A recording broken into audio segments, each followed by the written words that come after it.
Boomer boomer uncle அது என்ன boomer uncle அப்படின்னு தேடும்போது ரொம்ப சுவாரஸ்யமான தகவல் வந்து கிடைச்சது. எப்படி 90s கிட்ஸ் 2K கிட்ஸ் அப்படிங்கிறது ஒரு காலகட்டத்தை குறிக்கிறதோ அதே மாதிரி பூமர் அப்படிங்கிறது ஒரு குறிப்பிட்ட காலகட்டத்தை குறிக்கிறது. இரண்டாம் உலக போர் முடிஞ்சு 1945 பாத்தீங்கன்னா உலக மக்கள் தொகை குறையிற அளவுக்கு பயங்கரமா இழப்புகள் ஏற்பட்டிருக்கு. 1945 இருந்து நம்ம ஆளுங்க வந்து ஃப்ரெஷ்ஷா மக்கள் தொகை இன்க்ரீஸ் பண்றதுக்கான ப்ரொடக்ஷன் வேலையை ஆரம்பிச்சு வெளுத்து தள்ளிருக்காங்க.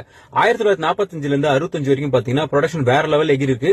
இந்த ப்ரொடக்ஷன் காலகட்டத்தை அதாவது 1945 இருந்து 65 காலகட்டத்தை பாத்தீங்கன்னா பேபி பூமர் பீரியட் அப்படின்னு கூப்பிட்டு இருக்காங்க. அதாவது குழந்தைகள் வந்து பூம் ஒரு பிரளயம் மாதிரி பயங்கரமா இன்க்ரீஸ் ஆயிருக்கு. அதனால பேபி பூமர் பீரியட் கூப்பிட்டு இருக்காங்க.